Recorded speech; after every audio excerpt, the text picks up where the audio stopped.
Hey guys, my name is Anthony, and in today's video I'm going to be giving you my fourth installment of my Hotlap face-off / analysis series, which involves you guys. So what happens is you guys send it in the lap, I'll analyze it to see where you can make up time and improve your driving style, or where I can improve my driving style and make up time as well. So if you want to get involved and you liked the idea of the series, then make sure to hit the like button and subscribe to the channel. We're trying to hit 1,000 subscribers by the end of the month, so let's see if we can do that, guys. So in today's episode we're going to be going back to Silverstone, where I'm looking at VSR HawkZ lap around Silverstone. So I want to thank VSR HawkZ for supplying the footage that will be used in this video. So let's get right into it. So I've got a few things here that I want to talk about when it comes to HawkZ's lap, and I'm going to compare it to mine a little bit because I want to showcase what you should start adapting into your driving style from someone who is an above average player in myself to someone who's a very good driver in HawkZ. So let's get straight into it, and the first thing we're going to talk about is aggression. Now in the previous episode, which I'll leave at the top right hand side of the screen if you want to go and check that out, I mentioned that aggression is one of my biggest weaknesses when it comes to the F1 2020 game, and it causes me to lose a lot of time. So what do I actually mean by aggression? Well, we're going to use turn 3 and turn 4 in this situation to really showcase what I mean by aggression. So going into turn 3, you can see that he's using a lot of the track, and he's also shifting down the gears very quickly, and he's able to just really get the car turned into the corner.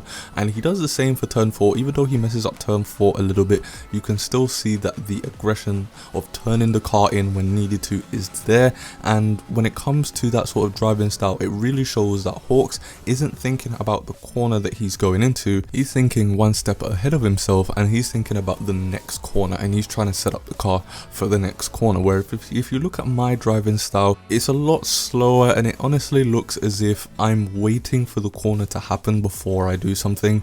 And if you drive like that, you're going to lose a lot of time on the table. So if there's one thing that I need to do when it comes to this game, and definitely what some of you guys need to do, is you really need to start thinking ahead of yourself. If you look at my driving style, and if you even look at some of my facecam videos, you know that I'm always looking somewhere, and basically what I'm doing is I'm looking at the next step. So if I'm about to hit a braking zone, I'm looking at the braking point, and then just about when I'm about to hit the braking zone, I start looking towards the apex, and then when I'm about to hit the apex, I'm looking towards the exit. So I'm looking ahead of myself, but I'm not actually thinking ahead of myself. And you can see that in my driving, because it honestly looks as if I'm just waiting for corners to happen, and I'm sort of just reacting to what's going on. If you look at the left-hander right after the Wellerton straight, you can really see this, where I'm sort of turning into the corner, yeah, but I'm just waiting to see what happens as I turn into the corner.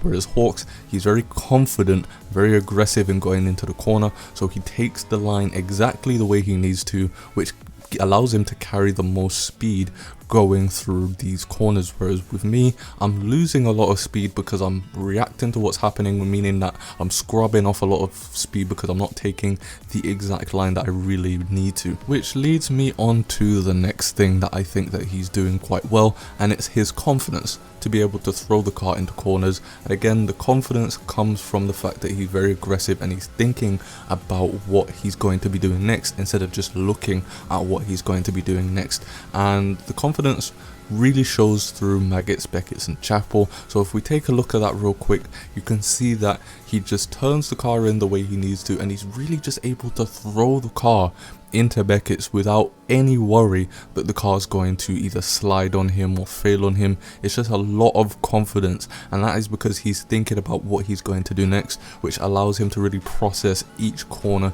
individually and allows him to really place the car exactly where he needs to. And the main thing that I really want you guys to take away from this episode is that he's not just doing one of these things. All of these things combined together is what gives him the confidence to be able to place the car in the right position. His placement of the car, because of his confidence, allows him to use the correct steering lock, and that allows him to be a lot more aggressive throughout the lap. So it's not just one thing that allows him to really just go through the track quickly. He's combining everything together in his driving style, and he's able to exert the most amount of speed around the track that he can. And that's the difference between some of the better drivers on the game versus myself even, and maybe some of you guys out there who are struggling to really get those really quick lap times in. So if we head back to Maggots, Becketts and Chapel, you can really see that once again he's thinking about what he's going to be doing next, which really allows him to place the car where it needs to be on the track going into an individual corner, and he's really able to just throw the car and show so much confidence, and the line he takes shows how much confidence he has in the car, in his setup and everything like that. Whereas if you look at my lap, you can see that I'm sort of waiting to see what happens when it comes to Maggots, Becketts and Chapel. I'm still throwing the car in similar to HawkZ, however I'm a lot more reactive than he is, and you can see that by the corrections I have to make versus the corrections that he has to make, which is practically none.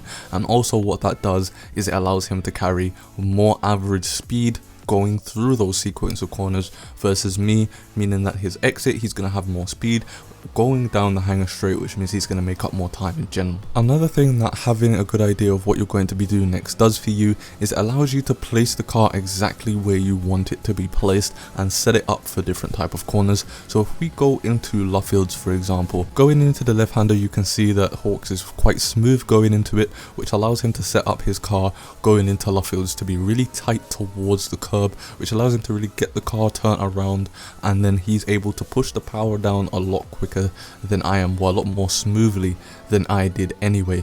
And if you look at my lap, when I'm going through the left-hander, once again I'm reacting to what's going on, so I'm making a correction going into the left-hander, which doesn't put me on the correct line that I want to be on going into Luffields, which means that I have to take a wider angle going into Luffields, which loses me a couple of hundredths, or you know, potentially even a couple of tenths depending on how wide you actually go into Luffields. And lastly, we're going to be talking about steering lock. I've mentioned this a few times to some people when they've been asking me for some help and some tips on how to improve and how to get quicker, and a lot of people don't actually seem to realize this, especially when they first start playing the game. It's not really something that you notice. It's very difficult to actually, and it's something that even took me several months to be able to notice and start really trying to improve, and it's the steering lock that you're putting on the car. So when you're going through a corner, when you're turning the car, especially on the controller, you get a certain amount of turning, and once you pass that turning, the car won't turn as much. However, on the wheel you can still turn past the quote-unquote steering lock,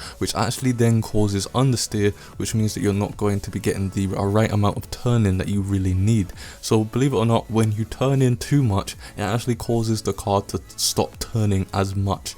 So what you need to really focus on is your steering lock, and really only turning as much as you need to. If you take a look at Luffields again, you can see that HawkZ, when he turns in the certain amount, and then he's already basically mid-corner turning the wheel back so it's straight so that he can really get the power down. Whereas with me, you can see that I kept the wheel turned for a lot longer than he did, which means that I wasn't able to get the power down as quickly as he did, because basically the way that F1 cars work is they're at their quickest when they're in a straight line. So you want to get the car in a straight line as quick as you can coming out of a corner. And you can see this going into old turn 1 as well, where I turn the wheel a little bit too quickly and a little bit too much, and I then have to correct myself, which then causes me to lose quite a lot of speed, which at old turn 1 you really don't want to be losing a lot of speed if you want to get a decent lap time in. And then looking through Maggots, Becketts and Chapel again, you can see the difference in steering lock. I basically have to make quite a lot of corrections because of my turn-in points and stuff like that, whereas he is just able to get the car turned in when he needs to, get the car placed where he needs to, which carries more speed. So now that we've taken a look at VSR HawkZ's lap, it's now your turn. So if you want to get involved in the series, make sure to go to the description. There will be an email that you can submit your laps to, or if you don't want to send it via email, you can just go to the link in the description to my Twitter and send me a private message with a YouTube link to your hot lap so that I can download it, analyze it and make a video on it. So if you want to see more videos like this, make sure to hit the like button, subscribe to the channel. As I said before, we're really trying to hit 1,000 subscribers by the end of the month, and I'll see you guys in the next video.